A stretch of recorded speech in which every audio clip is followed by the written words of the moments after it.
Please put your hands together to welcome Amy Dubin, the owner and curator of Jonum Tea, who will share her perspectives, ideas, and research on this subject. Welcome her to the stage.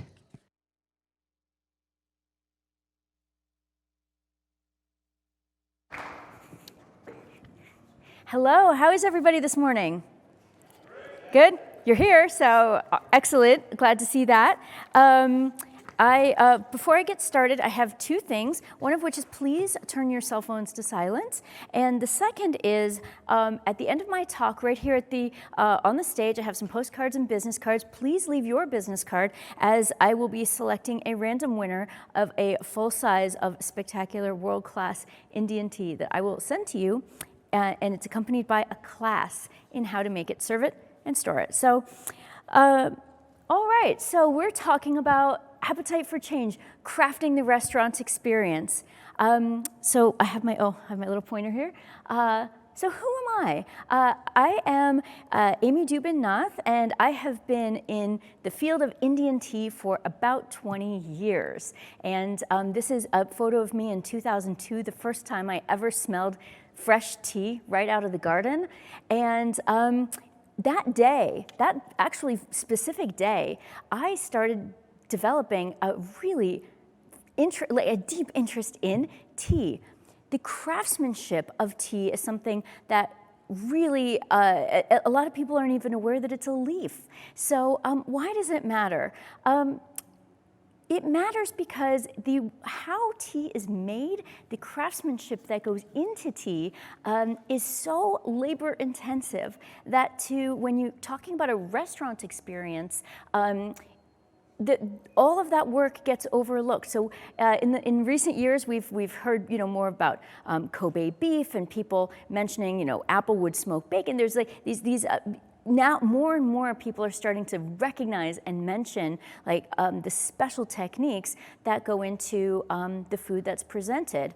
I also, before teas arrive at a restaurant, a lot goes into determining the style, the flavor design, the color design. There's a whole world of teas that come in every shade of the rainbow.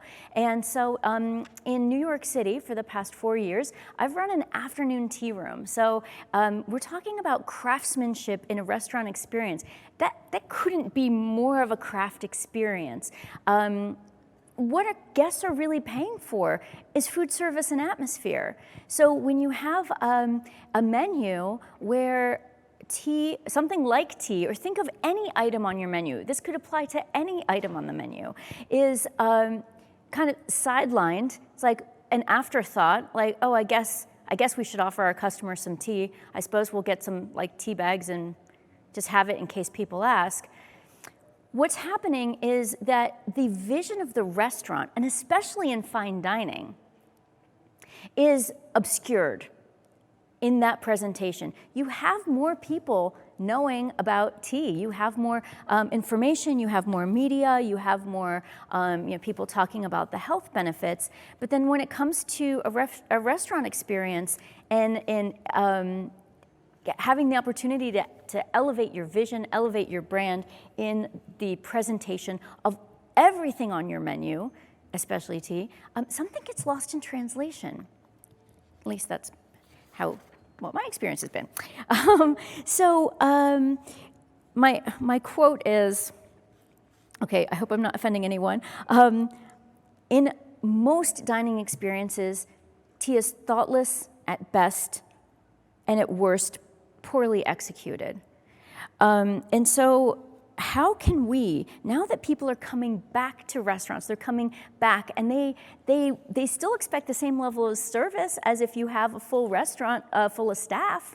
They still expect that they want to support the restaurant, they want to connect, and paying attention to details and really asking your staff to sit down and look at things on the menu that they never thought of, that they never realized.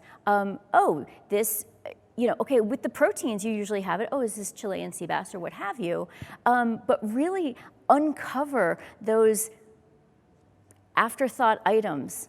Look at your juice, look at your sparkling waters, look at your teas, look at your coffees, and try and give them at least some framework to talk about these things at the table. Not for very long, but a mention that shows that they care. And that extra little bit of caring is that craftsmanship that took so many backbreaking hours to produce is somehow, even if it's just a drop or a word, translated to your customer. So how did we actually exactly arrive here at this? Oh, where did my thing go? Okay, so how did we arrive here at this situation? Of course, we can, refer back to the Boston Tea Party as to why we're a coffee drinking country. Again, these things can apply to anything on your menu. I'm using Indian tea for an example because that's my area of expertise. But, and this is a picture of afternoon tea in my tea room in New York City. All those little sandwiches and snacks and sweets, I make those. So I care a lot about the detail. But some of the challenges are, who's got time for that? Sometimes staff is too busy to learn. You already have set vendors. You're like, well, we have our tea people. We don't want to, pay more for tea. There's no value in that.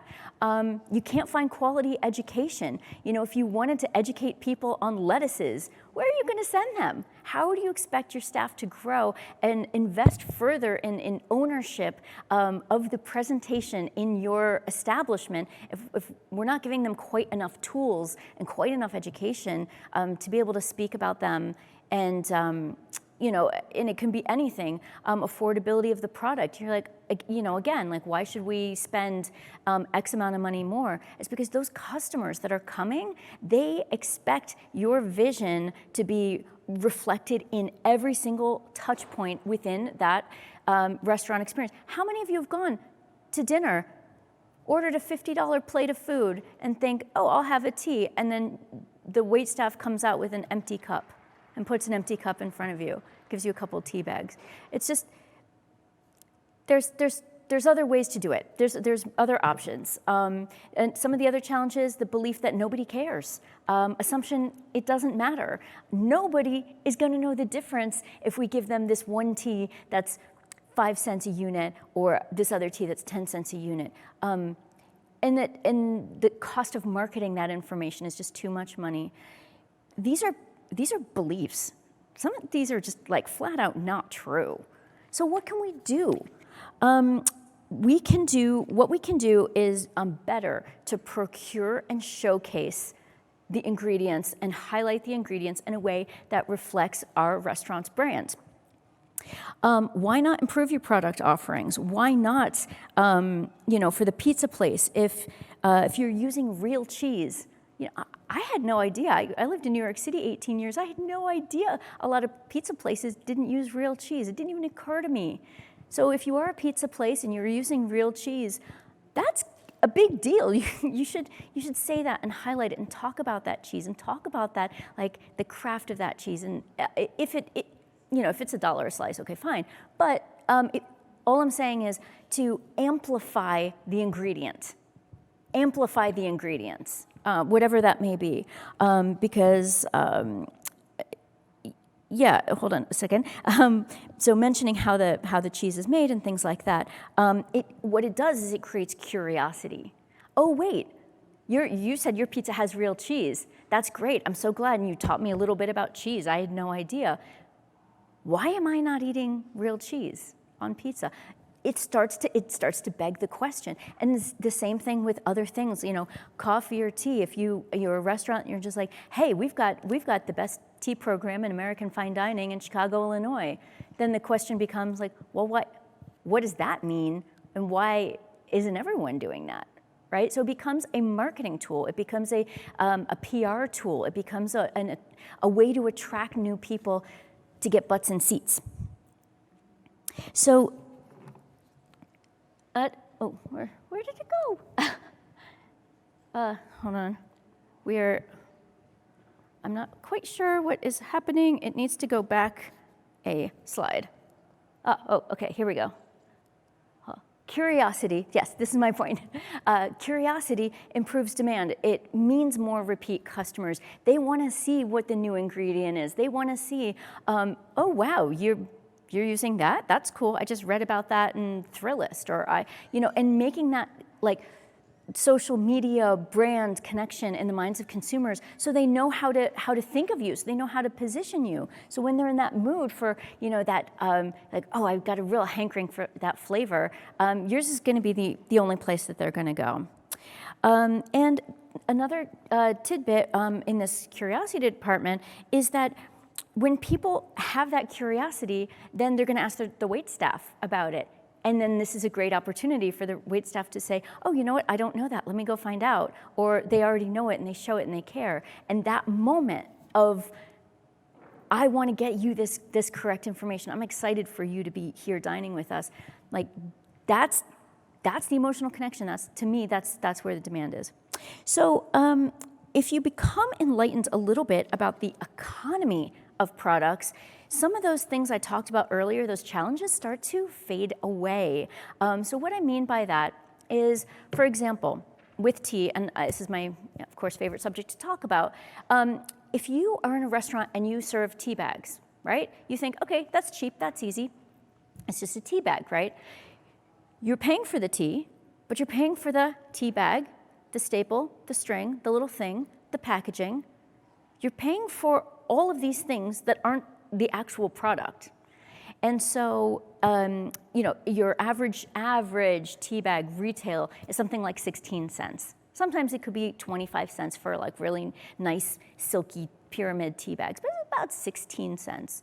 And so if you have 100 tea bags, it's about 16 bucks, right? This much of tea, loose leaf tea, if this is something that you might be interested to do, you can get 150 actual cups, but you can reuse the same leaves to pour more water on it to make a fully brewed second cup, getting about a 300 cup value for retail. I mean, for very fine teas, it's going to retail maybe $30 to $40. But you're going to get 300 cups out of it. So it sounds like, ooh, $30, $40, like on a thing of tea. Oh my God, that's like, it's too expensive. We're not doing that. But then you kind of look at what you're spending on 300 cups of a crappy tea bag served in a suboptimal manner. You can see clearly that just a little more interest in certain products, you actually do have like economy in craft. It doesn't have to be insanely a ton more expensive. Of course, depending on the product, but not every product is. And so fine loose leaf tea ends up coming in less expensive than a tea bag. And you're paying, when you pay for it, you're actually paying for the tea. Interesting, right? So that is my talk today. We have a short day, just a half hour, so I wanted to open it up to questions. And I thank all of you for being here this morning, and I really appreciate all of your time. So thank you very much.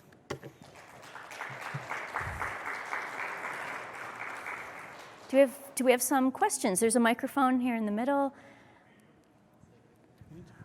Hey, good morning. Good morning. What's the shelf life on tea bags or tea leaves?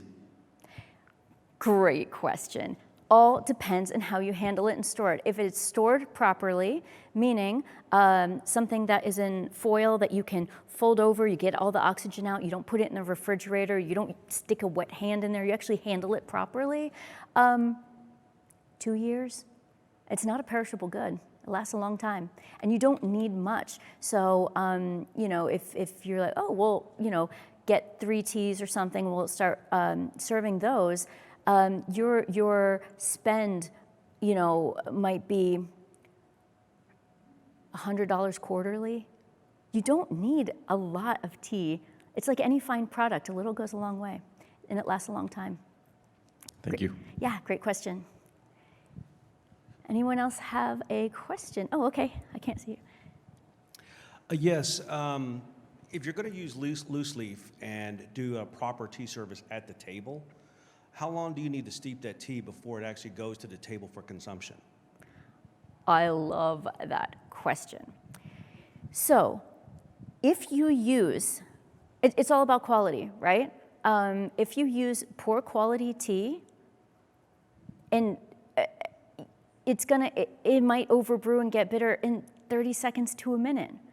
Fine quality tea, the great thing about it is you don't need any equipment. You take the tea, you put it in, put the boiling hot water over it, and it's usually ready in about 3 to 4 minutes, so to kind of get it to like the tone and body you're looking for. But those fine leaf teas, the better the tea, the less chance it has over steeping. In my tea room that I had for 4 years, I just put the tea in, put the water in, took it to the table, said this will be ready in about 4 minutes, and you just pour it through a little strainer or not, and that's it. And you can just leave it there. And if it starts to get strong after like 10, 15 minutes, come by with a little more hot water. It's so much less maintenance than you could even imagine. But it all is in the quality, it's also in the size. So size with tea really matters. The smaller size, which is what you're going to find in a tea bag, it's cut leaf, it's fine, it almost looks like dust. Technically, the grade is dust and fannings. That has a much shorter steeping time. So the folks that are thinking, oh, I might want to put milk and sugar, you're going to put the tea in, set it on the table, and say, this will be ready in just a minute, and give it like a minute or two, and that's done. So the longer the leaf, the longer the time. The shorter the leaf, the shorter the time. But the better, it's always best to use better quality tea, because then you don't have to worry about the flavor going off. Good question. Anybody else? I have a question. Yeah. What are your thoughts on decaffeinated teas? Okay, I have a lot of thoughts on that. Tea is a specific plant. The plant is Camellia sinensis. So if it's not from that plant specifically, it's not tea. So the tisanes is the umbrella term for things that are flowers like lavender, fruit, herbs like peppermint, roots like ginger. Tisanes are largely caffeine-free, except mate.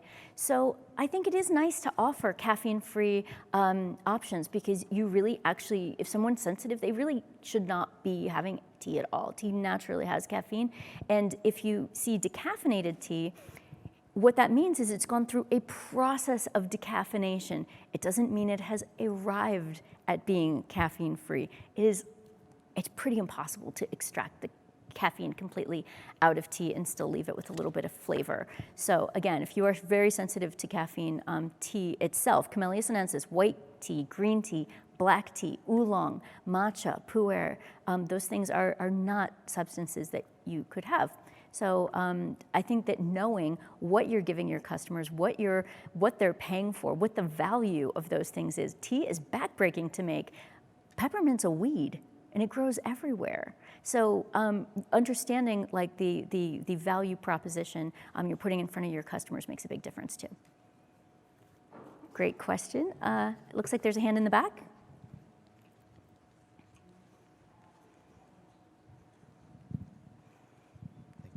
Hello. Hi.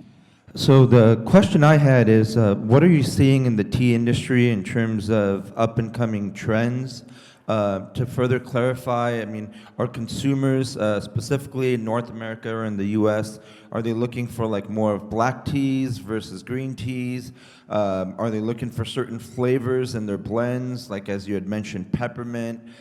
Is the health trend more towards like adding superfood ingredients, having it organic? So just wanted to get your thoughts as you're in the tea industry of what things you're noticing that are up and coming, that the consumers are caring about, and or is it just simply more of a transition from US-based coffee drinkers now becoming curious about teas, so they're just sort of nitpicking and exploring, or is there a definitive trend that you've seen?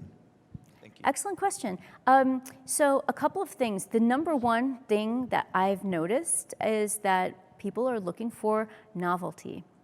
The same person that's going to grab an RTD, ready-to-drink tea off the shelf at the grocery store that's an iced tea is the same customer that might buy a box of tea to make at home. It's the same customer that has matcha when they're out with a friend. Like we have exposure to so many different kinds of drinks, and I think that the trend in the tea industry is to actually put out just more and different kinds of products, and so there's more for people to explore. So I do think there's a lot of that. But one of the trends is in specialty teas, and this is something that really kind of prick your ears up and listen to, and learn what makes a tea specialty, what makes a tea luxury, what makes a tea different from any other tea. You're going to start hearing, I think, a little bit more of that. The tea and health side has been, pretty well established, and I don't see that changing anytime soon. We in the U.S. love our iced tea. So for sure, if you're a restaurant and you're someplace warm and you're not offering a quality, like delicious, exciting, refreshing iced tea, you might want to think about that. So those are kind of the big things: iced tea, specialty tea, and novelty. Great. So is there one more question? I can't see. You mentioned that you prepare your own food pairings for the tea. I do. I'm wondering how you determine what goes best as a food pairing with each individual tea. Oh, well, that's experience. I can't, that's just, I have a very esoteric approach to tea and food. I think that tea can be paired with anything. It's all an experiment. You'll never have the same cup twice, right? You might taste something and say, ooh, that doesn't work. That's not a bad thing. You learned something. It doesn't work. So don't do that again. Try something different. So I do tea pairings with everything: tea and chocolate, tea and champagne, tea and whiskey, tea and caviar, tea and jewelry, tea and... You can create a pairing with just about anything. Certain things go better together than others. You'd think that milk chocolate and chocolate would go better with black tea, right? Because you put milk and sugar in your chocolate. Definitely doesn't. Green tea and chocolate go a lot better than black tea. If you're mixing it with whiskey, it does tend to go better with that malty, bold flavors that you'll get in full-bodied black tea, rather than something like an oolong or green tea. Yes, there are certain kind of guidelines, the sort of like white wine with fish, red wine with meat, some basic guidelines. But we're in the nascent stages of exploring and identifying new and exciting flavor pairings. And so there is no single answer other than, for me personally, is just experience and perspective.